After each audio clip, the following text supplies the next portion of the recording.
Everything you're about to hear happened to real people. Most of them wish it didn't. When we stopped playing, every woman in the room slowly turned at the exact same time. Kuwait, 1997. We were hired to play at a wedding, and something felt wrong the moment we arrived. The house was full. Lights, laughter, children outside, nothing unusual. But once we started playing, things didn't sit right. Hours passed, no breaks. Every time we tried to stop, the bride's mother stepped in, calm, firm, offering more money. Keep playing. The women dancing never slowed down, not once. Their movements were too consistent, almost rehearsed, like they were following a rhythm we couldn't hear. Then the power cut. Everything went black. We hesitated, but her voice came again, steady in the dark. "Don't stop!" So we kept playing, and the dancing didn't pause. It got heavier, louder. The floor shook beneath us, like too many feet moving at once. But no one bumped into each other, not even in total darkness. One of our girls collapsed mid-song. We carried her out, splashed water on her face. When she woke up, she was shaking, barely able to speak. She grabbed my arm and whispered, "Their legs. Don't look at their legs." We didn't wait. We climbed out the window and ran. A man on the street stopped us, confused. We pointed back at the house. He frowned. "That place! It's been empty for years." We turned around. No lights, no music, no people, just a dark, abandoned house. And even now, sometimes when it's quiet enough, I can still hear the drums. 20 minutes into the exorcism, the man asked me something in perfect Russian. Saudi Arabia, 2016. I had been assisting a well-known exorcist for years. We had seen cases that were violent, strange, but still explainable. That day, the man walked in covered in scratches and bruises, quiet, avoiding eye contact. The exorcist began reciting verses. At first, nothing unusual, just slight twitching in the fingers. Then his hands twisted, slowly, in ways that didn't look natural.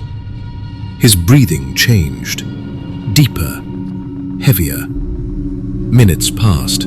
The room stayed tense but controlled. We had seen worse. Then the exorcist paused. The man lifted his head and smiled and spoke in clear, fluent Russian. None of us understood a word. The session continued for hours. He kept shouting in that same language, angry, desperate, like he was arguing with someone we couldn't hear. When it finally ended, he looked exhausted, confused. He swore he didn't speak Russian, not even a little. The next day, we got the call. He died. A stroke. A week later, the exorcist brought someone to translate the recording. We sat in silence as the words were played back.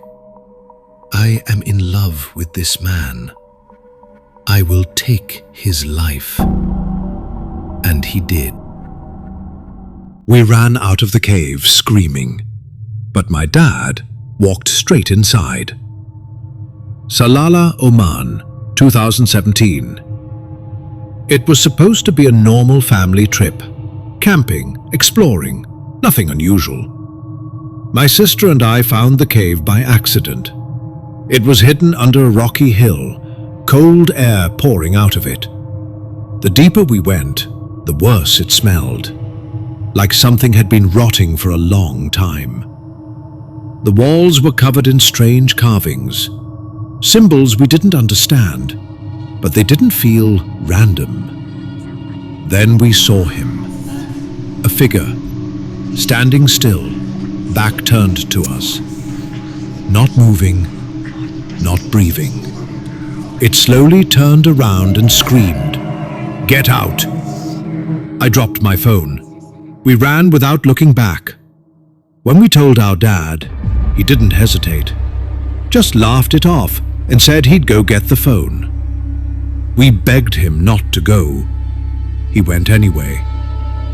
Minutes passed, then an hour.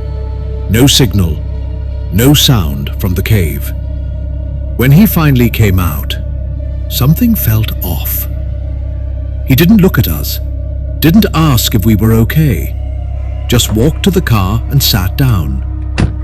I asked him if he found my phone. He slowly turned toward us and said, "I told you girls to leave the cave." We never told him that. He smiled, but it wasn't his smile.